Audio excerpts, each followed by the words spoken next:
Bismillahirrahmanirrahim.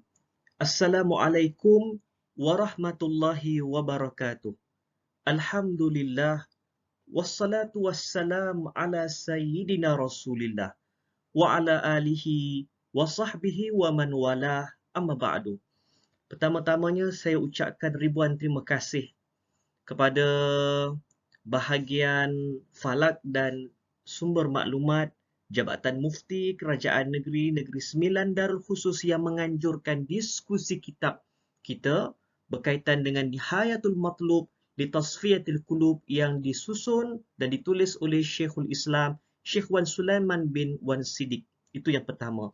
Dan yang kedua, saya ucapkan ribuan terima kasih terutama kepada tuan-tuan dan puan-puan yang konsisten, yang setia bersama daripada siri yang pertama sehinggalah kali ini siri yang ke-8 dan pada siri-siri yang akhir sehinggalah khatam diskusi kitab ini. Mudah-mudahan semua ini akan menatijahkan keberkatan dan kefahaman yang begitu mendalam dalam bidang tasawuf, khususnya di dalam bidang tarikat ini. Tuan-tuan dan puan-puan yang dirahmati Allah, Alhamdulillah, kali ini kita sudah masuk pada siri yang ke-8. Dan pada siri yang ke-8 ini, kita akan menemui banyak istilah-istilah yang mungkin kadang-kadang pada sebahagian kita agak aneh. Walaupun sebahagian besar dalam kalangan kita sudah pun mengetahuinya, bahkan ada yang sudah pun menjiwainya. Namun, bagi memastikan dan menyempurnakan kefahaman kita terhadap diskusi kita dalam siri ini, sebagaimana yang saya cadangkan sebelum ini, kita masuklah dalam mana-mana tarikat, terutamanya yang penting fokus kepada yang berdaftar di bawah Jabatan Mufti Kerajaan Negeri Sembilan Darul Khusus. Dia bukannya isu sama ada kita ni bersedia ataupun tidak. Bukannya isu sama ada kita ni layak atau tidak. Tetapi ini ialah sebahagian tuntutan agar kita benar-benar memahami dan agar kita benar-benar memperoleh apa yang hendak disampaikan dalam ilmu tasawuf itu sendiri. Sebagaimana kita ingin menguasai ilmu fiqh. That's why dihadirkan dengan satu solusi atau penyelesaiannya ialah dengan cara bermazhab agar cara fikir kita, pemahaman kita terhadap hukum hakam itu lebih teratur dan organized.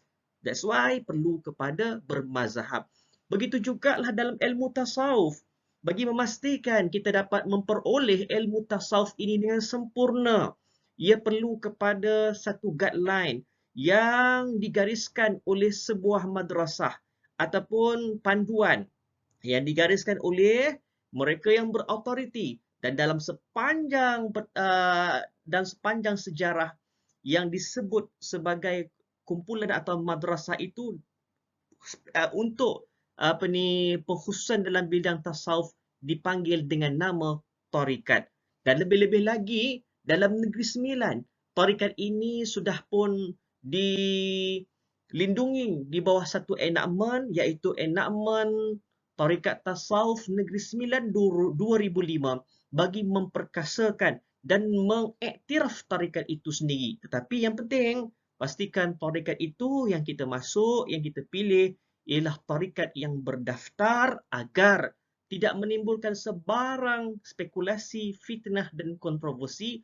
Kalaupun tersilap dalam sebarang kaedah, dalam kalangan mereka yang berdaftar, pastinya ada pemantauan oleh pihak yang pemerintah, iaitu pihak Jabatan Mufti Kerajaan Negeri Sembilan Darul Khusus. Dan sekarang di hadapan kita dah terbentang luas semuanya, maka agar lebih molek dan lebih harmoni dan lebih untuk menyeluruh memahami khususnya perbahasan tentang tasawuf, bukan sekadar untuk diskusi kitab ini dan lebih-lebih lagi perbahasan tasawuf yang lain agar nampak terarah, nampak teratur, tidak menyeleweng, maka inilah masanya untuk kita memasuki tarikat-tarikat tersebut.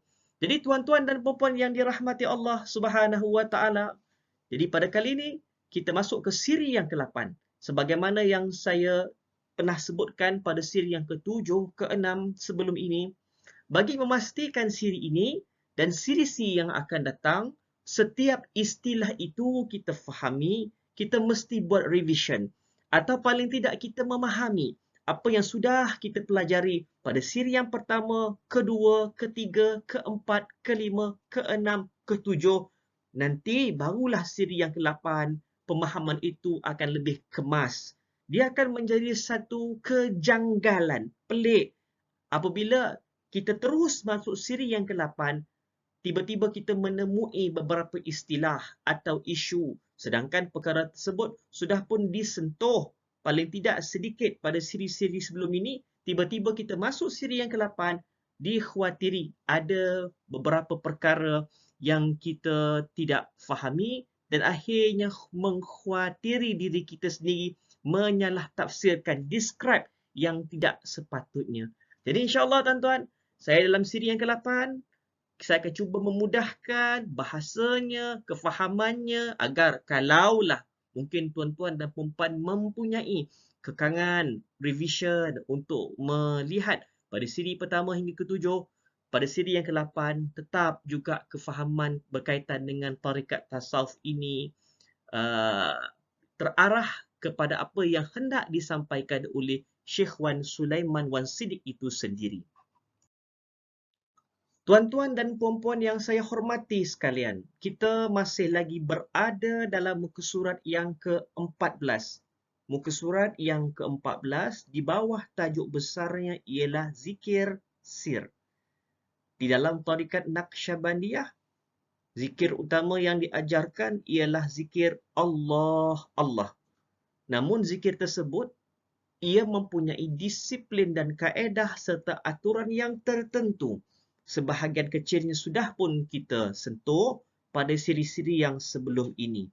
Cumanya pada kali ini, masih lagi dalam muka surat yang ke-14, kita berada di dalam subtopik 4.2.5, tajuknya ialah Asal Latifah. Ini tak ada kena-mengena tuan-tuan latifah ni dengan nama orang lain. Tetapi ini bila sebut latifah, ia kembali kepada 7 latifah yang kita pernah bincangkan sebelum ini. Sebab itu, setiap diskusi punya siri itu mempunyai kaitan antara satu dengan yang lain dan kita tidak boleh terus hanya memahami keseluruhan diskusi ini hanya semata-mata melihat dan mendengar terus kepada diskusi siri yang ke-8 ini. Ia perlu revision kepada yang ke-7, yang ke-6, yang sebelum-sebelum ini. Baik, berkaitan dengan latifah. Latifah itu, sebagaimana yang kita faham, ada 7 latifah kan? 2 jari di bawah susu kiri namanya latifatul qalbi. 2 jari di bawah susu kanan itu namanya latifatul roh.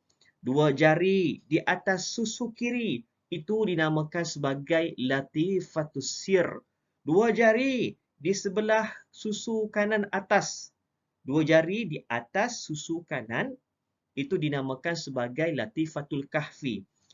Kemudian di antara kedua-dua susu bahagian tengah itu namanya latifatul akhfa. Kemudian di antara dua kening dinamakan sebagai latifah nafsu atiqa dan titik di atas bahkan keseluruhan dipanggil sebagai latifah kullu jasad. Jadi semua itu sudah pun kita bincang pada diskusi-diskusi siri kita yang sebelum ini. Baik. Latifah-latifah ini boleh juga kita fahami sebagai checkpoint. Ataupun latifah ini juga boleh kita fahami sebagai satu ruangan, kawasan, satu border dan sempadan.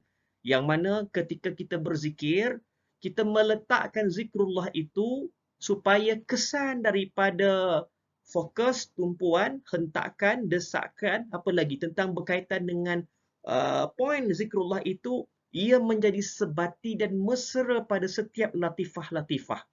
Sebagaimana yang kita fahami sebelum ini, kalaulah kita berzikir, biasanya kita berzikir dengan lidah. Kemudian ada yang berzikir tumpuannya menggunakan akal fikiran. Allah, Allah. Ada yang lebih hebat daripada itu, digabungkan 3 perkara. Sebutan zikir dengan lidah, terjemahan pada kepala, dan penjiwaan pada hati. Nah, di dalam tarikat Naqsyabandiyah ini, bukan sekadar pada 3 tempat itu, tetapi zikrullah, zikir sir Allah, Allah itu ada kawasannya, ada persepadanannya, ada partition dia yang tersendiri yang disebut sebagai latifah. Dan latifah itu checkpoint kepada wilayah-wilayah yang disebutkan sebelum. Kita dah bincang dah sebelum ini. Baik, itu insya-Allah kita akan teruskan lagi pada muka surat dan perbahasan yang akan datang. Yang penting kita memahami dahulu bila sebut asal latifah, latifah yang mana? Latifah yang 7 yang pernah kita sebut sebelum ini. Bagi yang ada buku, kita buka sama-sama muka surat yang ke-14. Bagi yang tiada buku, tuan-tuan dan puan-puan, boleh langsung melihat kepada paparan skrin smartphone ataupun komputer dan laptop tuan-tuan dan puan-puan sekarang. Baik, kita bacakan apa yang ditulis oleh Syekh Wan Sulaiman. Faqala al-muallif rahimahullah wa nafa'ana bihi wa bi'ulumihi fid daraini amin. Kata beliau, tiap-tiap latifah itu, latifatul qalbi, latifatul ruh, latifatul sir, latifatul kahfi, latifatul akhfa, latifatul nafsu atiqah, latifah kullu jasad, kesemua latifah yang ketujuh itu, kesemua itu adalah antara ciptaan Allah yang maha agung. Kalaulah kita merentas setiap latifah itu, kita akan melalui dan kita akan kagum dengan penciptaan Tuhan. Seakan-akan di dalam tubuh kita ini, rohani suatu alam semesta yang maha luas. Sebab itu disebut oleh Syekh Wan Sulaiman, tiap-tiap latifah itu mempunyai asal, iaitu apa? Hubungan dan kaitan dengan pemerintahan Allah Subhanahu wa ta'ala di arash. Disebabkan banyaknya ikatan. Jadi 7 latifah tu checkpoint yang mewakili persempadanan kepada zikrullah yang hendak kita sebar dan kita kuasai setiap bahagian-bahagian itu. Latifatul qalbi kan di situ, 2 jari di bawah. Dia bukan sekadar 2 jari di bawah susu kiri. Itu dia punya pusatnya. Kemudian zikrullah itu disebarkan dan dirasai, dijiwai. Masuk ke dalam jantung, darah, tersebar terus sampailah ke bahagian-bahagian yang disuruh oleh guru-guru mursyid itu. Cukup luar biasa kita akan rasa sehingga nanti bagi mereka yang benar-benar berzikrullah, ini maksudnya yang kadang-kadang tak dapat untuk kita ungkapkan dengan bahasa. Tetapi man lam yazuk lam yadri. Siapa tak rasa dia tidak tahu. Sehingga kan kerana mereka tidak tahu, itulah menimbulkan bahasa-bahasa fitnah. Sehingga orang yang dia tidak tahu tak semestinya benda tersebut tidak berlaku. Apakah semua benda itu mesti dirasai oleh orang tersebut baru ia mengiyakan dan membenarkan? Tidak sebegitu. Ada orang dapat merentas dan menjiwai, maka ia ada kelebihan berbanding dengan orang yang tidak dapat merasai. Maka tidak boleh orang yang tidak merasai ini tiba-tiba mengatakan perkara yang sebegini adalah mengarut. Sedangkan dia sendiri tidak merasai perkara tersebut. Dan bagaimana dia ingin merasai perkara-perkara yang sebegini, sedangkan dia sendiri tidak bertarikat. Itulah isu dia. Dan sebab perkara-perkara ini, dia bukan hanya semata-mata ilmiah atau teori dipelajari di dalam buku maupun dalam seminar. Ia harus direntas secara praktik. Sebab tu dia perlu kepada bai'ah, kepada ijazah, kepada zikir yang tertentu. Nanti kita akan mengalami banyak perkara yang luar biasa yang cukup aneh dan akhirnya kita dapat menyelami, oh itulah hakikat kita yang sebenar dan keterkaitan kita dengan Sang Maha Pencipta, iaitu Allah Subhanahu wa Ta'ala. Dan objektifnya kita akan melihat betapa hebat dan agungnya Allah. Sehingga kan latifah itu sendiri pun penzahiran kepada keagungan Allah Subhanahu wa Ta'ala. Jadi tuan-tuan dan puan-puan, kata Syekh Wan Sulaiman, disebabkan kita ni kan semakin berusia, semakin berusia, semakin banyak komitmen. Dan disebabkan banyaknya ikatan dan pergantungan rohani kita tadi tu, dengan perkara-perkara yang berkaitan dengan tubuh badan, iaitu jasmaniah, keduniaan, dan keinginan nafsu, maka latifah-latifah yang 7 ini mengalami kelalaian, kelupaan, lupa kepada asal usul atau sumbernya. Jadi, pintu kita untuk memahami Allah pada peringkat permulaan ini ialah dengan 7 latifah itu sebagai disiplin dan asasnya. Jadi akhirnya 7 latifah itu makin lama makin pudar kerana peningkatan usia dan kekangan tugas kita seharian dalam dunia ini. Menyebabkan kita semakin jauh daripada Allah. Maka yang tinggal pada kita hanyalah berbaki lidah kita yang bergetar, akal kita yang berfikir, dan jiwa kita yang merasai. Sedangkan ada 7 checkpoint lagi ataupun partition lagi yang kalau kita dapat merentas satu makam ke makam yang lain akan mengembalikan balik fitrah ataupun rasa ataupun penjiwaan kita dengan Allah Subhanahu wa taala. Baik, sambung. Kerana itu kata Syekh Wan Sulaiman, ia perlu diingatkan, ia perlu diperingatkan kepada asal usulnya.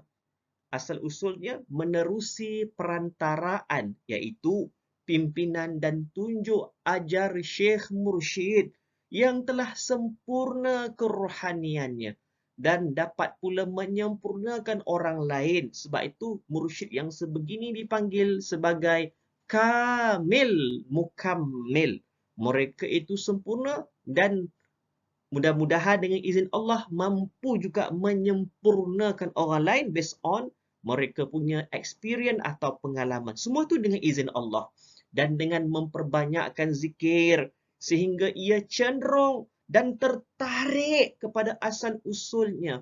Itu menerusi tarikan ketuhanan atau disebut di dalam bahasa Arab sebagai jazbah ilahiyah. Dia begini tuan-tuan, begini. Kita ada 7 latifah kan? 7 latifah. Latifatul qalbi, ruh, sir, kahfi, akhfa, nafsu atiqah, kullu jasad. Dulu, kata Syekh, dulu, ketujuh-tujuh latifah inilah yang disebut sebagai checkpoint ataupun denyutan nadi dan jantung pintu untuk sama-sama mengingat Allah. Hari ini, ya betul, kalau kita mengingat Allah, apakah medium ataupun apakah cara kita mengingat Allah? Ya mungkin kalau bagi kita kebiasaannya, ia terbatas bila mengingat Allah itu, ingatan itu dengan sebutan. Satu. Kedua dengan ingatan. Dan yang ketiga dengan penghayatan. 3 benda. Kalau sebutan dengan lidah, ingatan dengan kepala, dan penghayatan dengan hati. Itulah yang kita rasa dah cukup sempurna. Sedangkan mereka yang benar-benar dalam bidang tarikat, khususnya Naqsyabandiyah, mengingat Allah itu disiplin untuk melatih zahir dan juga dalaman, rohani dan juga jasmani. Ia tidak cukup dengan 3 sahaja. Bukan sekadar lidah, akal, otak dan juga hati. Tetapi satu badan, seluruh badan itu mestilah seakan-akan setiap bahagian itu punya jantungnya yang tersendiri. Maksudnya, setiap darah, daging itu masing-masing semuanya, setiap zarah itu daging, darah, urat, kulit, bulu, seakan-akan semuanya itu kehidupan yang masing-masingnya mampu berdiri sendiri secara bersama dalam satu alam tubuh yang maha agung ini berserentak memuji Allah yang maha agung. Allah, Allah, Allah. Jadi perkataan Allah itu bukan hanya sekadar di lidah atau bukan sekadar di akal, fikiran dan bukan sekadar penghayatan di jiwa, tetapi seluruh badan. Pelik kan tuan-tuan? Macam mana pula jari jemari boleh menyebut nama Allah? Bagaimana kita boleh tangan kita sama-sama menyebut nama Allah? Sebab itu ia perlu kepada latihan. Ia perlu kepada disiplin. Ini bukan perkara yang tak masuk di akal. Ini bukan perkara yang mengarut. Sebab itu kita perlu masuk ke dalam tarikat dan kita akan menjiwainya satu persatu. Dan jangan takut. Bukan isunya kita layak atau tidak layak dan bukan isunya kita bersedia atau tidak bersedia. Ini adalah tuntutan dan kita akan mendapati apabila kita memasuki tarikat ini, kita akan merasakan betapa nikmatnya tauhid, betapa indahnya fiqh kerana hadirnya tarikat tasawuf itu menyempurnakan tauhid, fiqh dan tasawuf itu sendiri. Baik, apabila kita sudah melatih diri kita, kata Syekh Wan Sulaiman, dengan ketujuh-tujuh latifah itu, checkpoint itu kembali, button itu terbuka. Dan setiap button itu dia ada peluasan daerahnya yang tertentu dalam zikrullah. Ada bahagian-bahagian. Sama ada fizikal, bentuk luaran maupun dalaman. Itu kena rujuk balik tuan-tuan kepada Syekh Mursyid. Kalau diterangkan dalam ini, khawatir mungkin keterangan itu tidak difahami atau disalah erti. Dan terlebih baik rujuklah kepada guru-guru mursyid khususnya dalam tarikat Naqsyabandiyah ini. Baik, jadi apabila ketujuh-tujuh latifah itu sudah pun di-on-kan balik semula, sudah dikembalikan balik kepada kehidupannya, fitrahnya sebagaimana lidah kita. Contoh, lidah yang sudah lama tidak berzikrullah, lidah yang sudah lama tidak melakukan dan tidak membaca Al-Quran. Tetapi cuba tengok tuan-tuan, lidah yang sudah tidak lama membaca Al-Quran, tiba-tiba terbuka hatinya untuk membaca Al-Quran. Lantunan lidah itu cukup memberi kesan ke dalam jiwanya. Naiklah bulu romanya, menitiklah air matanya, rasa penyesalan yang tidak lagi dah nak ditangguh-tangguh dan semuanya kembali balik taubat kepada Allah. Itu tahu lidah, belum lagi akal, belum lagi hati dan belum lagi kita masuk kepada setiap latifah-latifah ini. Dan semua itulah yang disebut sebagai tarikan ketuhanan atau disebut sebagai jazbah ilahiyah. Apa maksud tarikan? Tuan-tuan, contoh, kita kan makan buah, kita makan jeruk. Bila makan jeruk kan ada tarikan mata kita, tiba-tiba terlap sikit, tarikan tu. Sama lah juga macam kita mendengar lagu-lagu yang kita sukai, tarikan, attraction daripada lagu itu menyebabkan mungkin barangkali kaki kita tiba-tiba terangkat, mengetuk-ngetuk di atas lantai, jari jemari kita mengetuk-ngetuk di atas meja, badan kita agak sedikit tergoyang-goyang mengikut lentok irama lagu itu. Itu kan semuanya daya tarikan. Samalah juga apabila kita melihat seorang yang wajahnya cukup manis, cukup indah dan tampan. Itu kan ada daya tarikan. Daya tarikan. Begitu juga dengan zikrullah yang mempunyai tarikannya yang tertentu yang disebut sebagai jazbah ilahiyah. Lagilah hebat.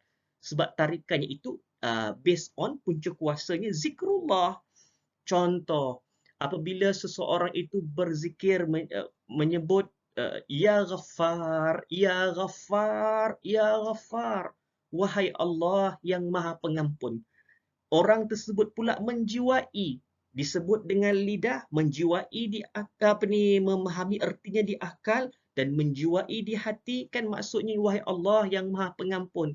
Dan ketika itu dia terkenangkan segala dosanya, tiba-tiba mengalir air matanya dan bergantung kepada Tuhannya iaitu Allah, mengharapkan keampunan Tuhannya. Nampak? Kan kesan tu namanya jazbah ilahiyah. Sebab itu tuan-tuan dan puan dalam tarikat bukan satu perkara yang pelik. Kalau tiba-tiba ada orang menangis ketika berzikir, tiba-tiba ada yang rasa sayu, tiba-tiba ada yang rasa nak bertempik. Jadi semua itu adalah perkara normal dalam tarikat.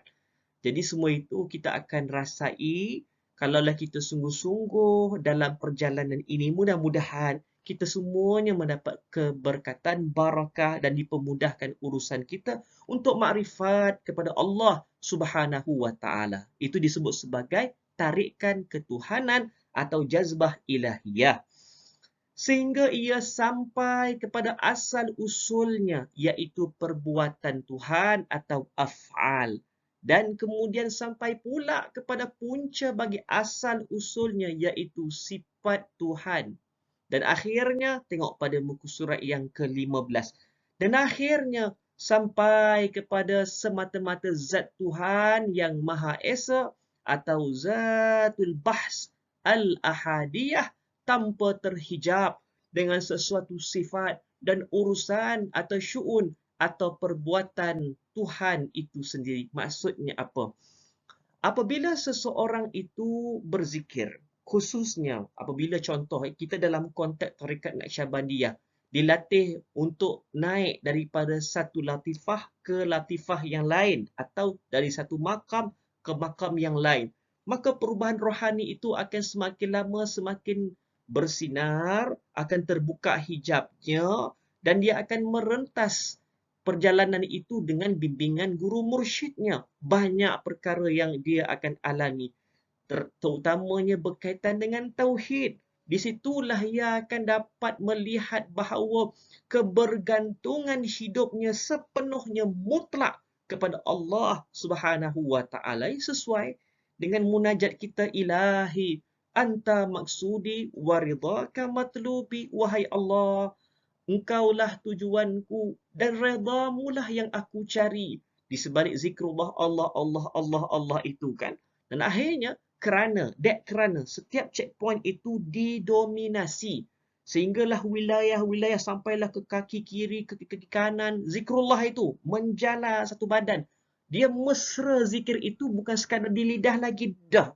Mesranya zikir itu dapat menguasainya zikrullah itu seluruh tubuhnya dan akhirnya menyebabkan cara fikirnya, tujuannya, kekuasaannya adalah Allah.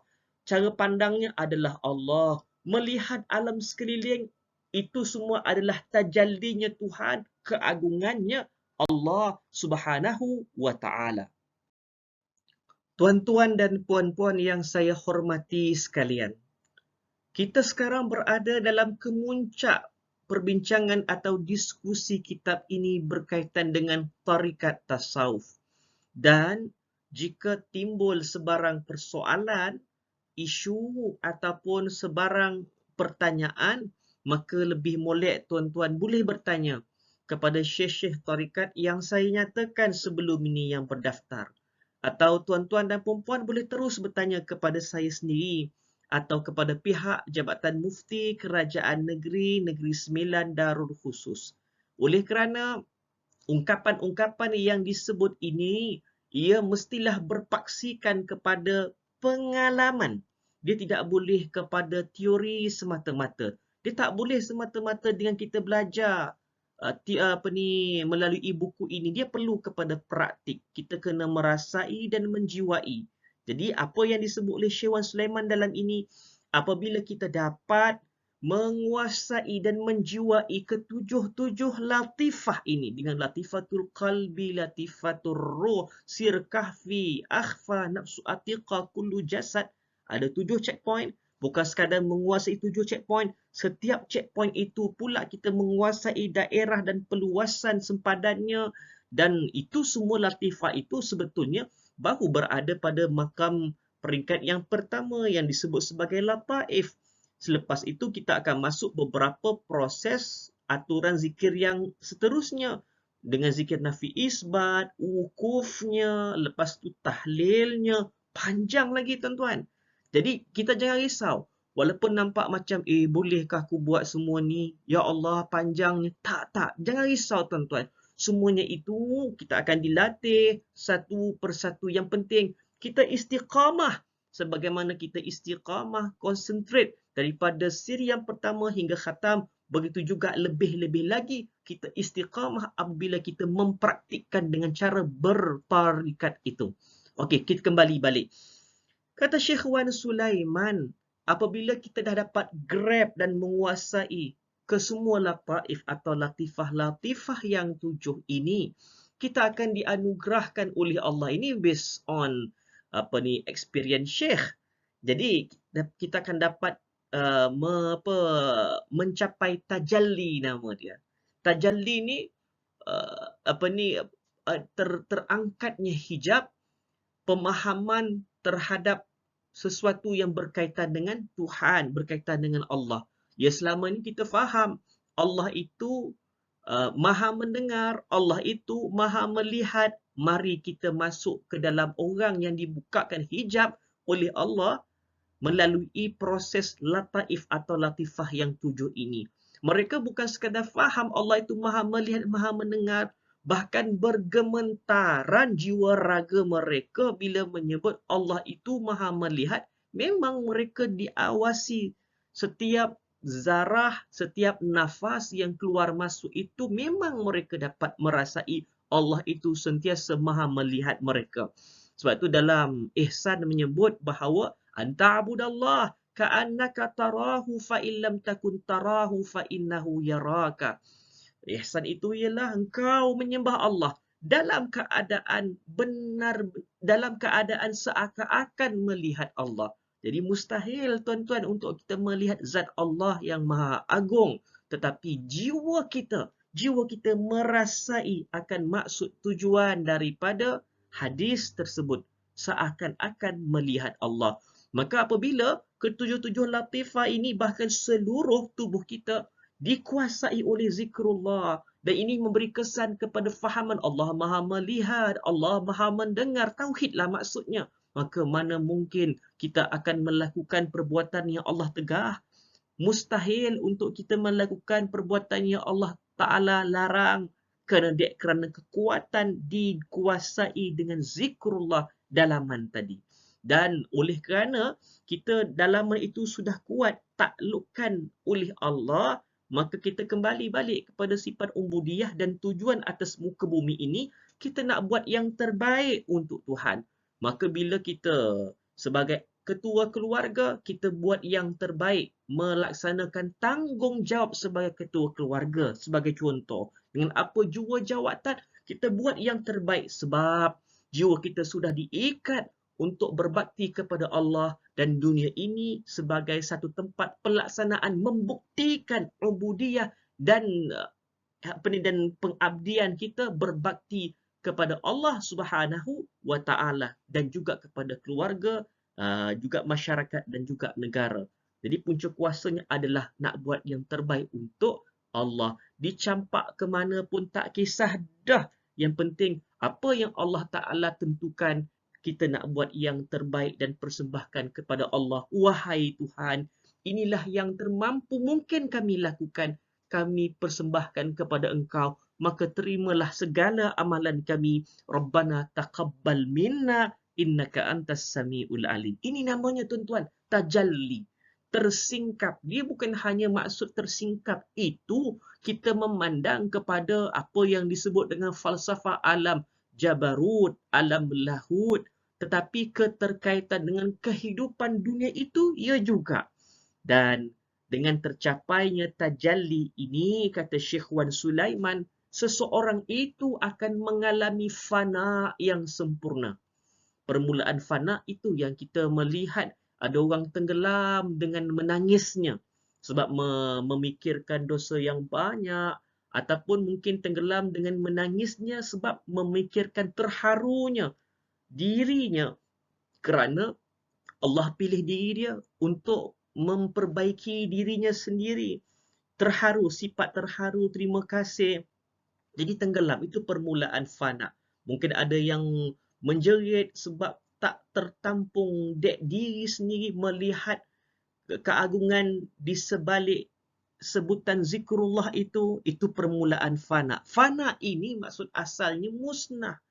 Jiwa kita itu musnah dek kerana lantunan zikir ataupun lantunan skrip-skrip yang memuji Allah yang maha agung. Jiwa kita menjiwai itu. Maka termusnahlah segala apa yang kita fikirkan secara logik dikuasai oleh jiwa dan perasaan kita ketika itu. Itu permulaan fana.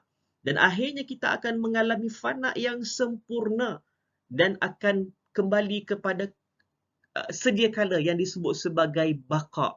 Baqa' ni tuan-tuan, bukan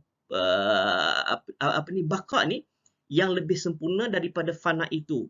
Bezanya baqa' ini, dia sudah kembali balik kepada normal, hidupnya seperti orang biasa, tetapi jiwanya cukup hebat, tak nak mahu lagi dah bercerai tanggal dengan Allah Subhanahu wa Ta'ala. Itu baqa'. Dan orang yang mempunyai sifat baqa' ini, dia tak tunjuk sangat sifat kewalian dia. Dia tak tunjuk sangat dia ni orang yang mungkin sebab tu subhanallazi satara, maha suci Allah yang menutup sifat-sifat para walinya, sedangkan orang itu adalah wali. Orang itu adalah dalam kalangan awliya illahi salihin, tetapi kerana baqa'nya, kerana dia sudah kembali balik kepada normal, nampak kelihatan manusia biasa.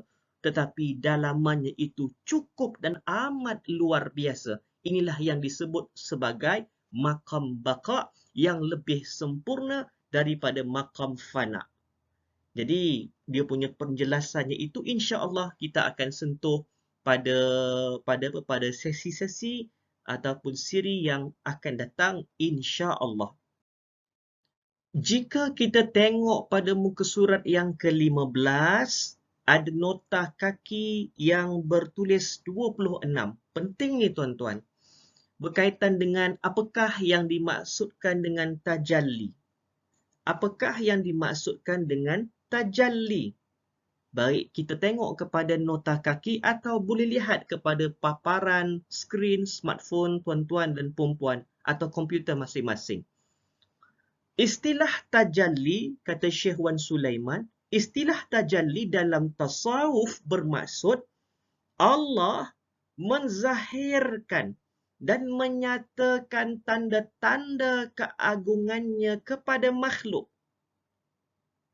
Penzahiran kekuasaan dan keagungan Allah yang akhirnya memberi kesan kepada mereka yang melihat dan merasai keagungan tersebut.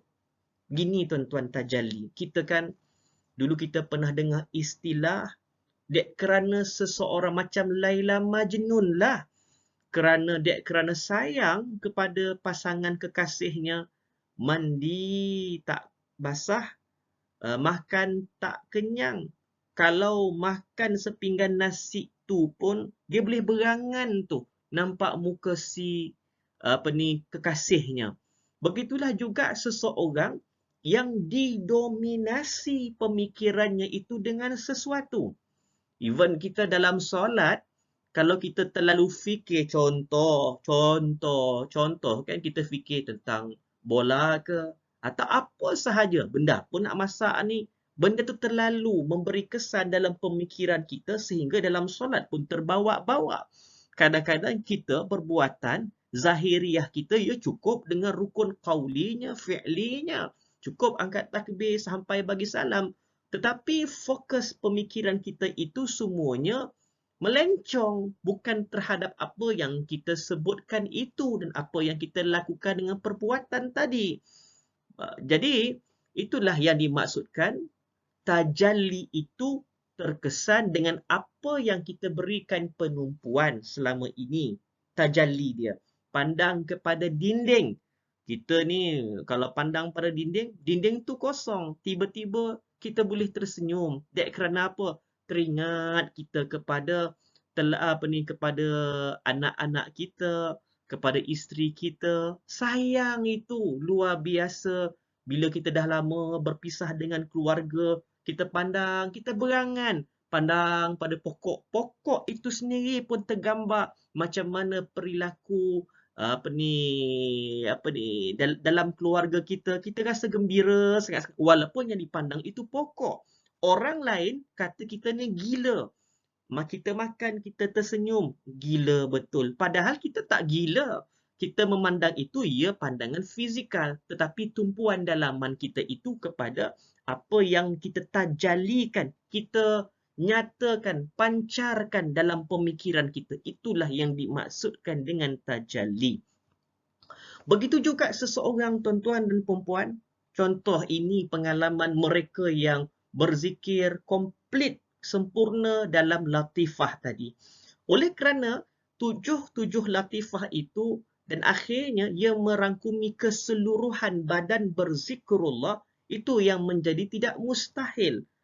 Oleh kerana dengan tempoh yang lama berzikrullah, zikir yang ribu-ribu, kemudian seluruh tubuhnya bukan sekadar lidah dan akal dan hatinya, maka tidak mustahil tuan-tuan.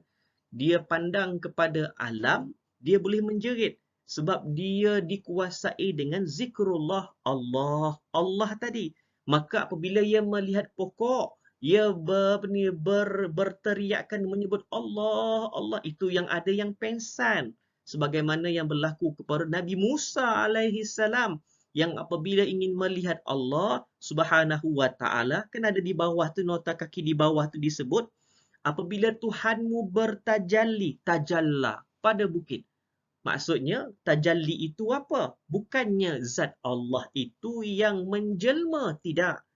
Tajalli, ia bukan bermaksud penjelmaan yang mengandungi erti penyerapan diri Tuhan ke dalam makhluk. Bukan. Ataupun bukan bererti penyatuan Tuhan dengannya. Bukan itu maksudnya. Tetapi kita yang salah faham kepada kenyataan-kenyataan tersebut. Contoh, apabila Laila dan Majnun, contoh Laila Majnun kan, dia bercakap seorang diri. Kemudian bahasa apa lagi? Bahasa cinta lah kan. Racun pun boleh diminum nak buktikan cintanya. Ambillah kapak, belahlah dada, nak tengok betapa dalam cinta. Itu kan bahasa-bahasa nama dia. Jadi, apabila seseorang itu yang dia fokus tajalli di hadapan mata kepalanya, maka begitulah konsep yang sama kita bawa berkaitan dengan Allah itu sendiri. Maka tak boleh terlalu mudah kita nak sesatkan orang yang sebegini. Jangan mulut kita terlalu lancang untuk mensyirikkan orang yang sebegini. Jangan sama sekali. Sedangkan kita tidak mengetahui apa yang dirasai oleh orang tersebut. Bahkan kita sendiri pun tak sampai kepada apa yang dirasai oleh orang itu. Paling tidak orang tersebut sudah merasai kemanisan, sedangkan kita belum lagi. Jadi, kita semua faham di dalam tarikat tasawuf ini mustahil zat Allah itu menjelma dalam apa jua bentuk keadaan, mustahil. Tidak mungkin sama sekali. Tetapi yang dimaksudkan dengan tajalli tadi, pancar itu adalah kehebatan, keagungan Allah itu dapat dirasai pada Gunung Ganang. Sebagaimana yang dilihat oleh Nabi Musa alaihissalam, pancaran itu terlihat pada gunung, maka akhirnya Nabi Musa jatuh pengsan, bukan melihat kepada zat Allah, tetapi melihat kepada keagungan sebagaimana yang diterangkan di dalam nota kaki yang ke-28 ini. Sebab kalau menyebut dan menyangkut tentang zat Allah, mana mungkin kita boleh describe dan huraikan. Zat Allah itu mustahil akal dapat menghuraikan hakikat Allah yang sebenar. Mustahil. Tetapi jiwa dapat menjiwai apa yang hendak disampaikan, tujuan di sebalik maksud zat itu tadi. Maka setiap kali kita menyebut nama Allah, maka akan bergementaranlah jiwa raga tadi. Maka akan tajallilah Allah. Tajalli itu apa? Tajallilah, terpancarlah keagungan tadi. Maka menyebabkan kita bergementaran dan kita akan semakin merasakan ubudiyah dan kehambaan, pengabdian kepada Allah Subhanahu wa taala. Itulah yang dimaksudkan dengan istilah tajalli itu. Mudah-mudahan ia mempermudahkan fahaman kita, dan jika masih ada lagi kurang fahamnya, tuan-tuan dan puan-puan boleh terus berhubung dengan saya sendiri atau bertanyalah kepada mana-mana guru-guru mursyid dalam tarikat yang berdaftar di bawah Jabatan Mufti Kerajaan Negeri Negeri Sembilan Darul Khusus.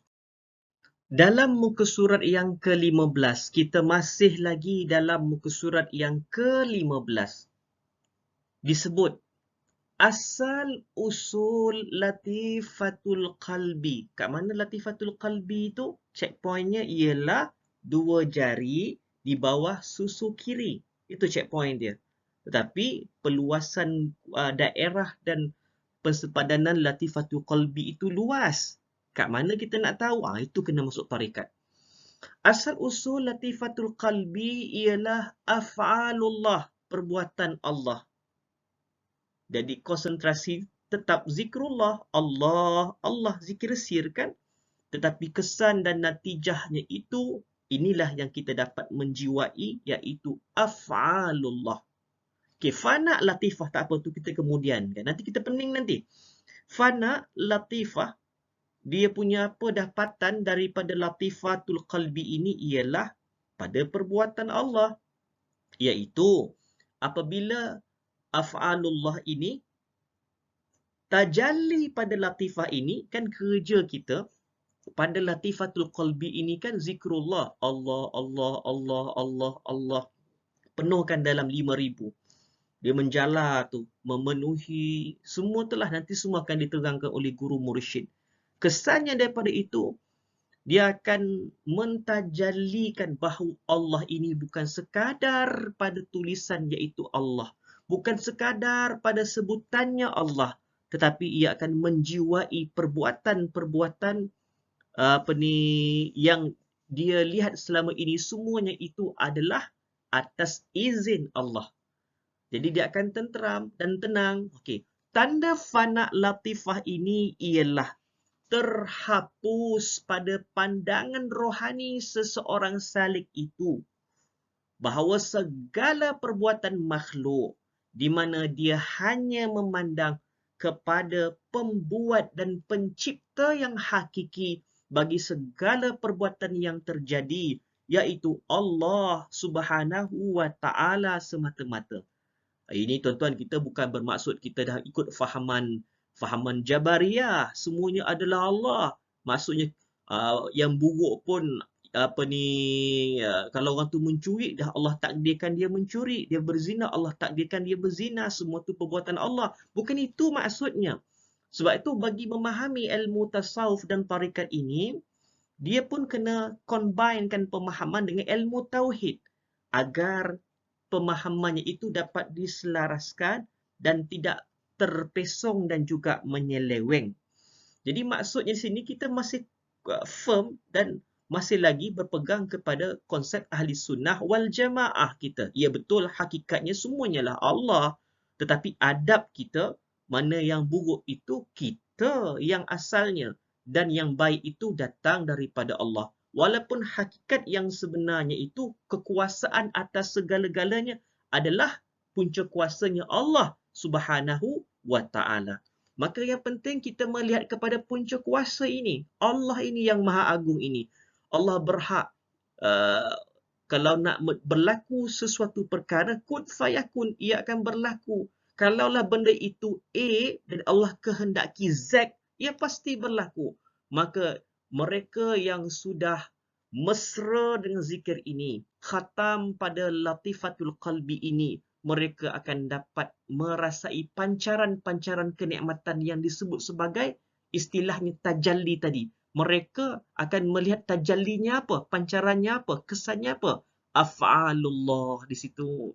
Bahawa mereka sudah mula tunduk dan patuh terhadap setiap keputusan dan ketentuan Allah itu sendiri. Allah lah pembuat dan pencipta yang hakiki tadi. Maka apabila konsep latifatul qalbi ini difahami, maka tidak ada keluh kesahnya seseorang itu. Mereka akan rasa tenteram. Pasti yang berlaku itu walaupun buruk ada hikmahnya. Sebab itu yang disebut di dalam Al-Quran. Ala inna awliya Allah la khawfun alaihim walahum yahzanun. Sungguhnya para wali Allah itu tidak merasa ketakutan dan sedikit pun tidak merasa kekhawatiran kerana kebergantungan mereka itu sepenuhnya kepada Allah Subhanahu wa Ta'ala. Dan ini yang dimaksudkan, ia perlu kepada praktik, tuan-tuan. Dia tak jadi kita hanya teori. Kalau kita teori bercakap, kita tidak merasai kesusahan berzikrullah tadi, maka kita takkan dapat firmnya tauhid itu. tak bersungguh-sungguh untuk berzikir Allah, Allah, Allah, Allah, maka benda itu kesannya tidak dapat diperolehi dengan sempurna oleh jiwa daga kita. Maka bagaimana untuk kita menikmati fana af'alullah dalam latifatul qalbi ini? Tu nak tak nak kita kena bertarikat, masuk, kita faham, dan istilah-istilah ni kita tak hafal pun tak apa. Tetapi pengalaman itu yang berharga dan penting. Kita akan dapat merasai kesemuanya itu. Bila kita sebut Allah, Allah, Allah, Allah, menangis tuan-tuan. Mengalirkan air mata. Bahawa Allah itu maha pengampun. Allah itu maha melihat. Allah itu maha mendengar. Maka ketika bertaubat kepada Allah, astaghfirullah sebagai contoh, membaca ungkapan Rabbana zalamna anfusana, ketika itu segala akal dan fikiran keseluruhan latifah ketika itu mentajallikan bahawa memancarkan bahawa Allah Ta'ala itu maha pengampun, Allah itu maha melihat, Allah itu maha mendengar. Inilah kesan daripada kebaikannya berzikrullah pada latifatul qalbi ini, sebahagian kecil yang dapat kita rasai pada peringkat maqam atau latifah yang pertama ini. Asal usul latifatul ruh. Tadi kan latifatul qalbi. 2 jari di bawah susu kiri. Selesai, kemudian kita mendapat keizinan daripada guru mursyid untuk naik kepada maqam yang kedua, latifatul ruh. Kat mana latifatul ruh checkpointnya? 2 jari di bawah susu kanan. Okey. Asal usul latifatul ruh ini ialah sifat-sifat Tuhan, iaitu sifat ma'ani. Ini kena buka tuan-tuan dalam ilmu tauhid. Sifat ma'ani yang sabit pada zat Tuhan atau sifat subutiyah.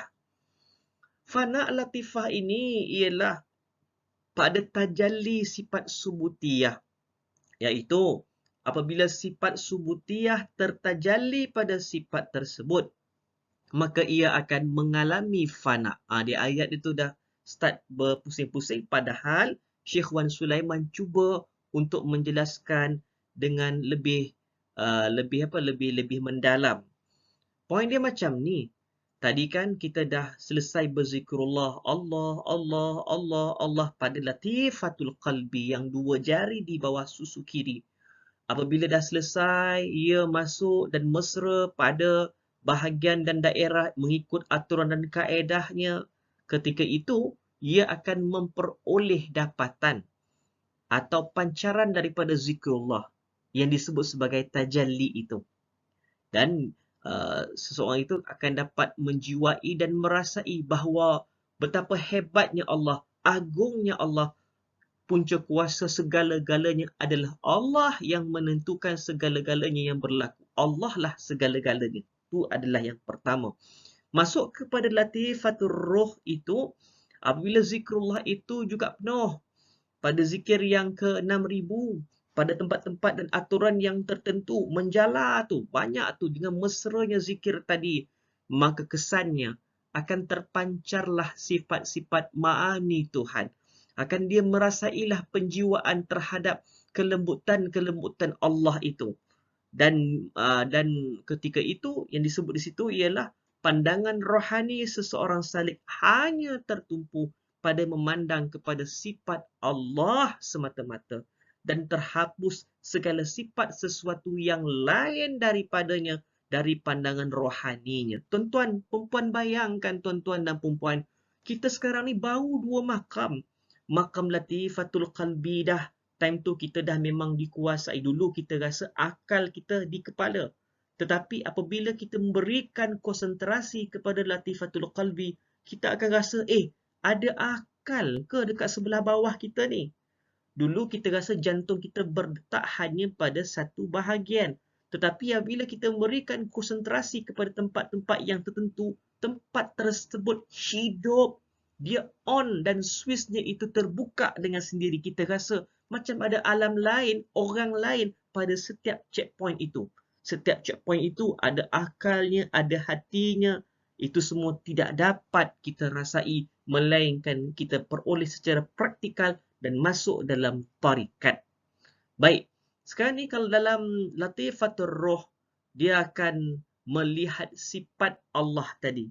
Dan segala yang selain daripadanya akan terhapus daripada pandangan rohani, melainkan sifat Allah itu semata-mata. Kalau dalam Latifatul Qalbi, afalullah, segala-galanya adalah Allah. Maksudnya, segala yang berlaku atas muka bumi ini punca kuasanya adalah keizinan Allah. Allah lah af'al segala-galanya. Itu harus dihuraikan dengan hati-hati perkataan yang sebegitu. Tapi kita faham kan maksud Latifatul Qalbi punya dapatan atau tajalli tadi.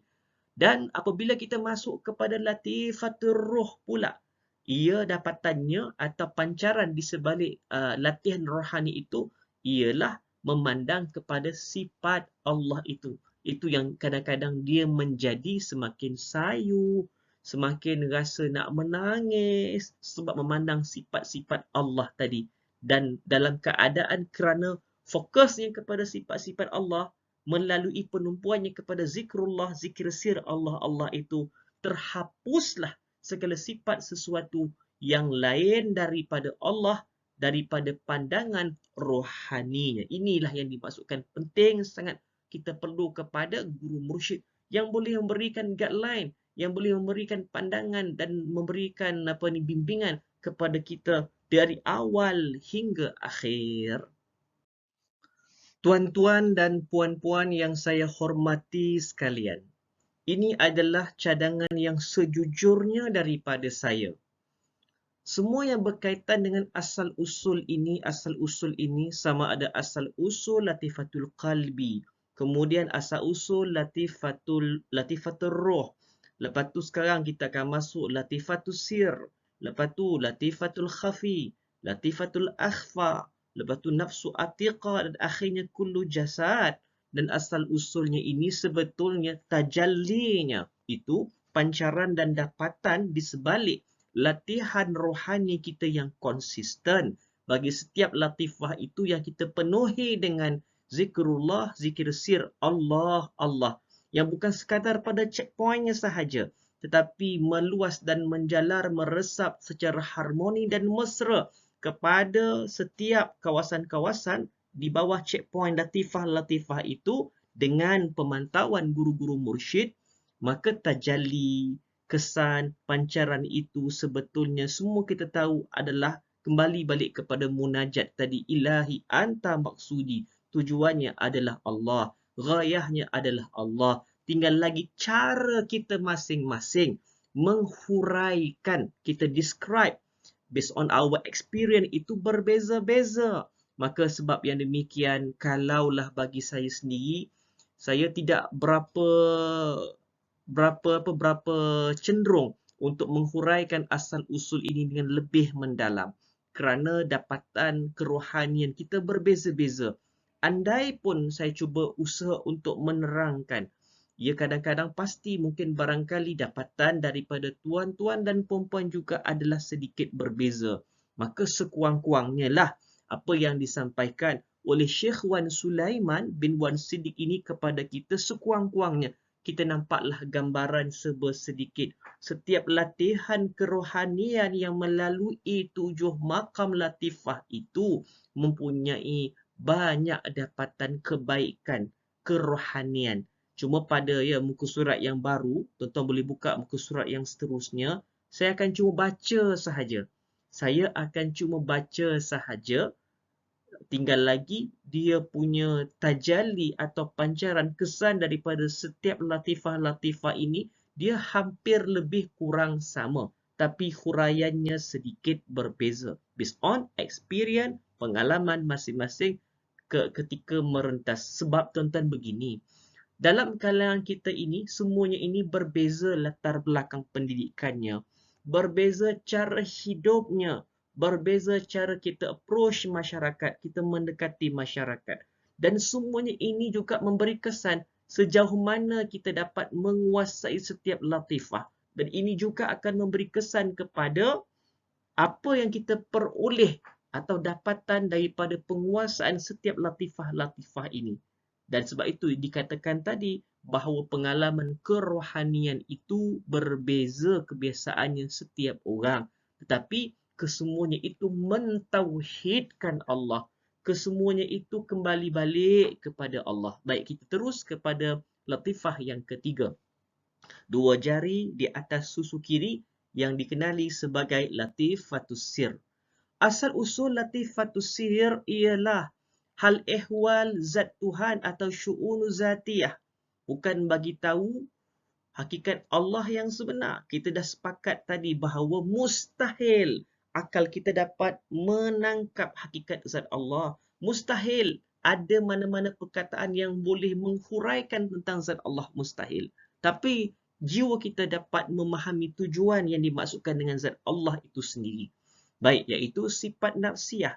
Tanda fana latifah ini ialah apabila pandangan rohani seseorang salik itu melihat dirinya sendiri binasa atau terhapus, yakni merasa tidak ada, dan yang kekal wujud pada pandangan rohaninya hanyalah zat Allah Subhanahu wa taala. Sebab itu tuan-tuan, pada latifatus sir ini, sebahagian orang bila sampai pada makam ini, dia bila berhenti sekejap daripada zikrullah pada makam ini, sekejap mungkin barangkali mereka penat dan sebagainya, kadang-kadang dia pelik melihat tangannya boleh bergerak sendiri.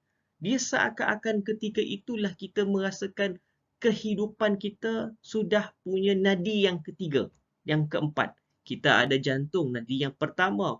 Kita ada nadi bagi latifatul qalbi, ada jantung dalam latifatul roh, ada pula jantung yang berdegup dalam latifatul sir. Jadi bila kita sedar dalam keadaan ketika semuanya itu berdenyut, Allah, Allah, Allah, kita rasa hairan dan takjub ciptaan-ciptaan Allah ini. Macam mana ia boleh bergerak. Itu yang disebutkan sebagai hapus pandangan pandangannya yang ketika itu bagi dia yang kekal sebetul-betulnya wujud adalah Allah semata-mata, zat Allah, keagungan Allah yang maha luar biasa ketika itu. Tapi tuan-tuan dan puan-puan, itulah apabila kita membincangkan tentang latifatus sir ini, mungkin barangkali ada bahasa-bahasa yang kurang difahami.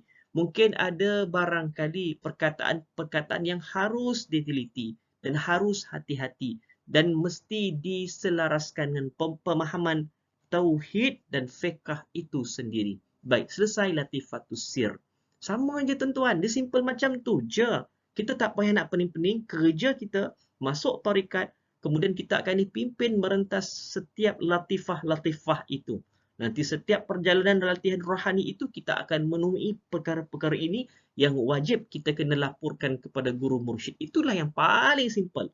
Sebab tu saya kata dari awal tadi, pening kalau kita nak belajar secara teori ni tuan-tuan. Sebab apa yang kita dengar sekarang ini itu based on pengalaman orang lain. Berdasarkan pengalaman orang lain. Maka adalah lebih boleh untuk kita yang memperoleh pengalaman itu tersendiri. Okey, selesai. Latifatul qalbi, yang kedua latifatul roh, yang ketiga pula sebelah kiri atas latifatul sir. Masuk yang keempat pula latifatul khafi. Latifatul khafi. Asal usul latifatul khafi ini ialah segala sifat salbiyah atau sifat yang menafikan sesuatu yang tidak layak bagi Allah. Fana latifah ini ialah tajalli sifat salbiyah, iaitu sifat salbiyah tertajalli pada latifah ini, maka ia akan mengalami fana. Tanda fana latifah ini ialah apabila pandangan rohani seseorang salik itu memandang kepada ketunggalan dan keesaan Allah semata-mata. Kan kita dah sampai ke makam yang keempat, berzikrullah tu dah mesra dah. Daripada ujung kaki sampailah kepada aras level sempadan makam yang keempat, latifatul khafi. Jadi bagi yang dah masuk tarikat, mereka akan mudah faham. Jadi yang belum, dia kena masuk dan mereka kena rentas dan akan menjiwai pengalaman-pengalaman yang sebegini. Jadi bila sampai di situ, maka yang terlihat ketika itu tauhid akan lebih firm. Dan bila sebut salbiah itu kan penafian yang tidak layak. Jadi bila kita sebut contohlah kan kalimah syahadah, la ilaha illallah, tak ada Tuhan kecuali Allah. Tak ada Tuhan kecuali Allah. Tak ada Tuhan kecuali Allah. Itu baru permulaan. Sebelum kita masuk kepada sifat-sifat salbiah yang lain. Mustahil Allah itu maha. Mustahil Allah itu tidak melihat. Mustahil Allah itu tidak mendengar. Mustahil Allah itu tidak mengampunkan. Jadi tadi semuanya kita lihat pada latifatul qalbi af'alullah. Pada latifatul ruh sifatullah. Pada latifatul sir pula kita melihat ketika itu hakikat semuanya adalah Allah, benda yang lebih kurang sama, tapi pengalamanlah yang membezakan huraian tadi. Dan pada latifatul khafi ini pula kita menafikan semua yang salbiah berkaitan dengan Allah, mustahil. So kita punya tauhid akan semakin firm dan lebih menebal ketika itu. Latifah yang kelima di antara kedua-duanya ini disebut sebagai latifatul akhfa. Latifatul qalbi, latifatul ruh, latifatul sir, latifatul khafi, dan di tengah-tengah ini latifatul akhfa. Latifatul akhfa. Asal usul latifatul akhfa ialah semua atau keseluruhan sifat sya'nul jami'. Fana latifah ini ialah tajalli sya'nul jami'. Tanda fana pada latifah ini ialah apabila pandangan rohani seseorang salik itu melihat bahawa Allah Subhanahu wa taala sahaja yang bersifat dengan segala sifat ketuhanan yang maha sempurna. Jadi simple lah tuan-tuan. Jadi latifah ni kita tak masuk lagi tu. Dalam buku ini tidak menjelaskan berkaitan dengan latifah nafsu atiqah dengan kullu jasad. Dia lebih kepada unsur-unsur kerohanian yang 5 latifah yang terawal ini. Jadi yang penting, apa yang penting ketujuh-tujuh latifah ini? Ia perlu kepada latihan rohani. Latihan rohani itu perlu kepada disiplin zikrullah pada checkpoint-checkpoint nama-nama latifah ini. Bukan sekadar pada checkpoint latifah, ia perlu menjalar kepada peluasan daerah dan wilayah zikrullah yang dipantau oleh guru-guru mursyid ini. Setiap pergerakan zikir itu yang dia rasai dan dia resapi dengan zikrullah itu akan mendominasi kawasan-kawasan tersebut. Dan akhirnya di atas keizinan guru akan beralih pula kepada makam yang lain tanpa meninggalkan makam yang sebelumnya. Maka zikrullah tadi dibawa akhirnya menjala, meresap dan harmoni mesra kepada seluruh badan. Dan di situ kita akan memperoleh dapatan ataupun ditajalikan, dipancarkan, diperlihatkan oleh Allah perasaan dan gambaran-gambaran hati itu. Ada yang latifah yang fokus kepada af'alullah, kita akan rasa perbuatan-perbuatan Allah, sifat-sifat Allah, memandang kepada perkara-perkara sifat salbiah yang ada pada tu, sifat-sifat yang mustahil. Mustahil Allah bersifat salbiah itu.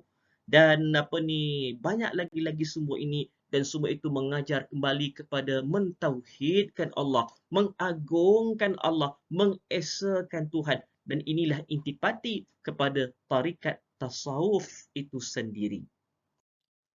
Alhamdulillah tuan-tuan dan puan-puan, kita dah selesai dah. Tajuk yang paling besar ialah kita lihat apakah amalan dalam tarikat Naqsyabandiyah. Yang pertama, kita dah huraikan berkaitan dengan suhbah atau rabitah. Juga kita sudah pun menelusuri atau merentas, meneliti apakah yang dimaksudkan dengan zikir sir. Panjang lebar. Dan kita sedang masuk kepada perbahasan yang disebut sebagai zikir khafi. InsyaAllah kita akan bertemu lagi pada siri diskusi yang akan datang menghuraikan tentang pengalaman dan juga pemahaman, perbahasan, diskusi dalam amalan tarikat Naqsyabandiyah pada 4.3 iaitu zikir khafi. Jadi setakat itu saja. Saya mohon ampun dan maaf jika bahasa-bahasa saya itu kurang dimengertikan, kurang difahami. InsyaAllah saya akan cuba sedaya upaya untuk lebih memperbaiki, lebih memudahkan agar manfaat daripada buku ini kita akan peroleh secara maksimum. Sekali lagi ampun maaf daripada saya. Segala yang buruk itu memang semuanya atas kesalahan saya sendiri, dan yang baik-baik itu semuanya dari Allah Subhanahu wa taala. Sekian, terima kasih. Assalamualaikum warahmatullahi wabarakatuh.